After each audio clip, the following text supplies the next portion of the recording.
யோ லோகபந்தம் உன்மூலயதி. லோகத்தில் இருந்துட்டே லோகபந்தத்தை அடியோட அறுக்கணும், இல்லைன்னா மாயை நம்மளை ஏமாத்திடுங்கிறார் நாரதர் இந்த சூத்திரத்தில். ஒரு சன்னியாசி லோகபந்தத்தை விட்டுட்டு வாழ்ந்துட்டு இருந்தார்.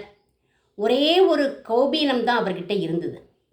அதை ஒரு நாளைக்கு ஒரு எலி தூக்கிண்டு போயிடுது. அந்த எலியை பிடிக்கணும்னு ஒரு பூனையை வளர்த்தார். அந்த பூனைக்கு பால் வேணுமே, ஒரு பசுமாடு இருந்தால் தேவையில்லையே அப்படின்னு நினச்சார். பசுமாட்டை வாங்கி கட்டினார். இந்த பசுமாட்டை மேய்க்கிறதுக்கு ஒரு பையன் தேவைப்பட்டான். அந்த பையன் தன் அம்மாவையும் கூட கூப்பிட்டுண்டு வந்துட்டான். இவாளுக்குன்னு ஒரு குடிசை கட்டி கொடுத்துட்டார். இவாளுக்கு தளிகை பண்ணி சாப்பிட வேண்டிய சாமான்களை வாங்கி போட்டார். கடைசியில் என்னாச்சு? ஒரு குடிசை, ஒரு ஸ்திரீ, ஒரு புள்ள, ஒரு மாடு, கன்று, பால், இப்படின்னு கிரகஸ்த ஆசிரமே வந்துடுத்து.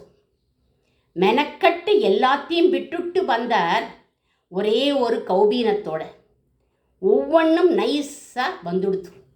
மாயை அப்படித்தான், நைஸாக வந்து ஆளையே அமுக்கிடும்.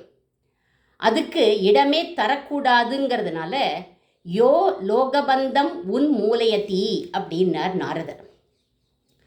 அது வளர்றதுக்கு முன்னாடியே ஆரம்பத்திலேயே பிச்சு எரிஞ்சுடணும். ஆசை அங்குலிக்கிற போதே அதை பிடுங்கி எரியணும். ரஜஸ் தமஸ் சாத்விக காரியங்களில் கூட ஈடுபடாமல் பகவத் தியானத்திலேயே இருக்கணும். இப்படி யோகக்ஷேமத்தை யார் துறக்கிறாளோ அவ நிஸ்தரை குண்யோ பவதி யோகக்ஷேமம் தியஜதி அப்படின்னு சொல்லி மாயையை கடப்பார்கள் அப்படிங்கிறார் நாரதர்.